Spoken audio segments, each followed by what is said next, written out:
शुरू अल्लाह के नाम से और करोड़ दरूद व सलाम मोहम्मद अरबी सल्लल्लाहु अलैहि वसल्लम और उनकी आल पर। मैं हूं डॉक्टर रऊफ़ राना और आप देख रहे हैं मेरा यूट्यूब चैनल फार्मासिस्ट ऑनलाइन। अगरचे इस्लामी मौज़ूआत और इख्तलाफी मौज़ूआत मेरा हमेशा से मौजू नहीं रहा, लेकिन आजकल चूँकि दौर इस किस्म का आ गया है कि आप लोगों की या दूसरे अवामुन्नास की जो इस्लाह है बाज़ औक़ात बहुत ही ज़रूरी हो जाता है।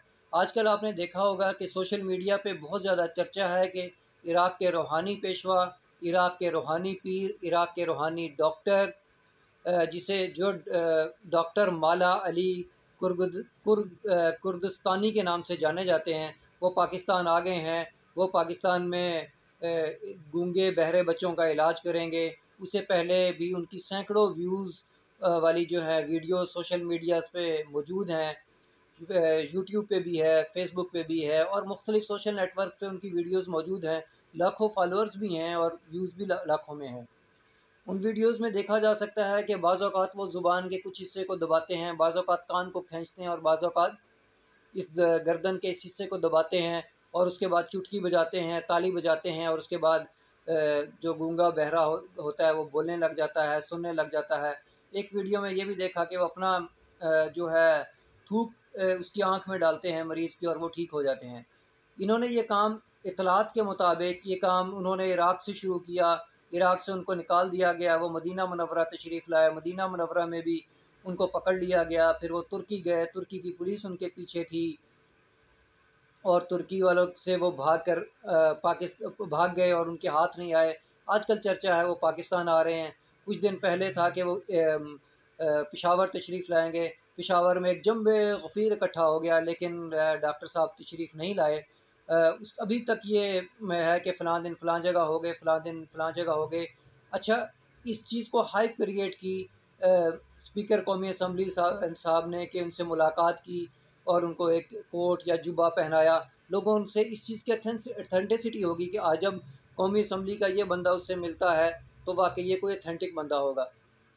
देखिए, मेडिकल साइंस और इस्लाम एक ही चीज़ के दो नाम है। अल्लाह ने ही मेडिकल साइंस का ईजाद किया है। याद रखिए, अल्लाह ने दुनिया बक़द्रे एफ़र्ट बनाई है। आप कोशिश करेंगे तो उसका सिला अल्लाह की ज़ात देगी। ऐसा नहीं है कि आप कोशिश ही ना करें और सिला ना दें। सिला आपको मिल जाए, आप कोशिश ना करें और आपको सिला मिल जाए, ऐसा कतई कभी भी नहीं होता।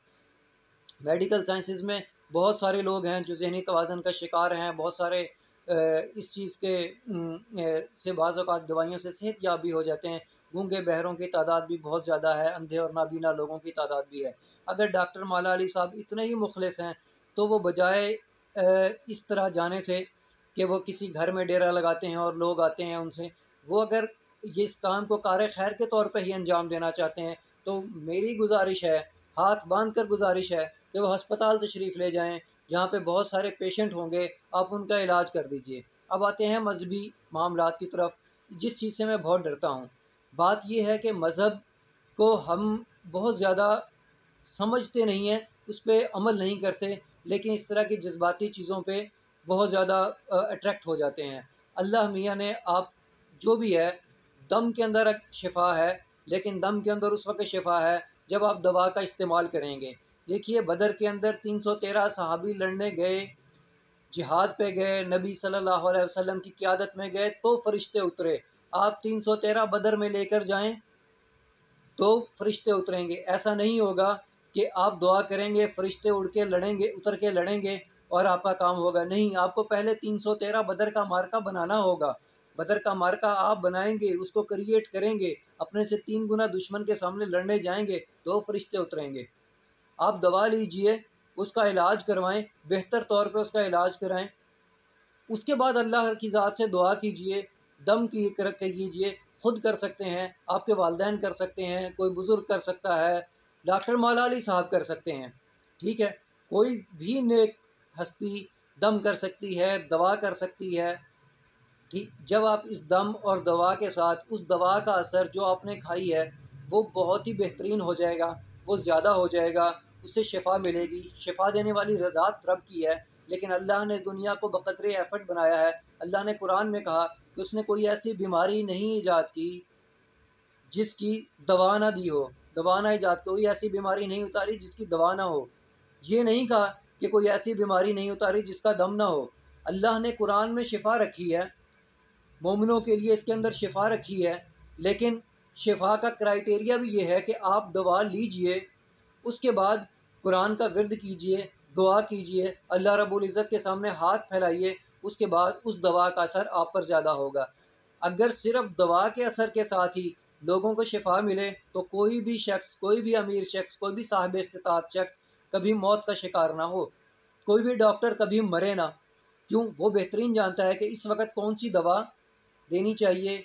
अमीर आदमी बेहतरीन से बेहतरीन डॉक्टर का इंतखाब करके इस बात को अपने लिए बेहतरीन दवा का इंतखाब कर सकता है, लेकिन दवा एक टाइम पे आके काम छोड़ देती है, एक टाइम पे काम नहीं करती, इंसान मौत के मुंह में चला जाता है। बाज़ औक़ात बहुत सारी दवाइयाँ खाने से शिफा नहीं मिलती। इस वक्त जब ये कंडीशन हो जाए कि दवा से शिफा ना मिले, यद आप बीमार हों, आपने दवा ले ली और आप अल्लाह रब्बुल इज़्ज़त से दुआ कीजिए कि अल्लाह मुझे शिफा दे, उस वक्त अल्लाह शिफा देगा। आप एफ़र्ट तो क्रिएट कीजिए। अच्छा ठीक है, अगर आप दम से ही इलाज करते हैं तो आप खाली दम कीजिए। ये ज़ुबान को दबाना, हलक को दबाना, ये गले की रस्सों को दबाना, ये इस्लाम में कोई नोन तरीका नहीं है। आप दुआ कीजिए, दम कीजिए, लेकिन मेरे भाइयों एहतियात ज़रूर करें। आप इलाज करवाएँ, बेहतरीन डॉक्टर से इलाज करवाएँ। बहुत सारी बीमारियों का इलाज आज के इस मॉडर्न साइंसेज़ में है, लेकिन मैं डॉक्टर माला अली कुर्दस्तानी साहब के बारे में कुछ ऐसी बात नहीं कह रहा, लेकिन फिर भी आप अवामुन्नास के सामने फ़ैसला छोड़ता हूँ कि आप गौर व फ़िक्र कीजिए। उसके बाद अपने अगर किसी बीमार को, अपने प्यारे को इलाज के लिए लेकर जाना चाहते हैं तो ज़रूर लेके जाएँ।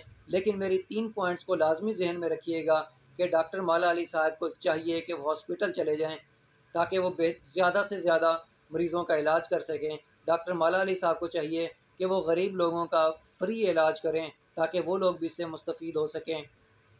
और डॉक्टर मौला अली को चाहिए कि अगर वो दम से ही इलाज करते हैं, अगर वो दम से इलाज करते हैं तो फिर ये कान खींचना, गले दबाना और ये ज़ुबान को दबाना, इसकी तो ज़रूरत ही महसूस नहीं होनी चाहिए।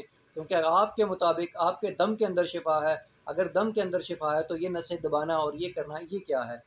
अगरचे मेडिकल साइंसेज़ में भी इसकी कोई वो नहीं है। अब मालूम नहीं वल्लाह कि वो जो लोग ठीक होते हैं, बाज़ लोगों को 6-6 महीने का टाइम भी देते हैं, आप 6 महीने बाद भी ठीक हो जाएँ। बाज़ मुमकिन है कि कुछ पेड एक्टर्स भी हों, मुमकिन है कि कुछ वीडियोज़ फ़ेक भी हों, मुमकिन है कि वो कुछ भी हो सकता है। आज के मॉडर्न दौर के अंदर कोई भी चीज़ बनाना मुमकिन है। इसलिए मैं फ़ैसला आप पर छोड़ता हूँ कि मेरी बातें, मैं अपना नुक्ता नज़र बयान कर रहा था।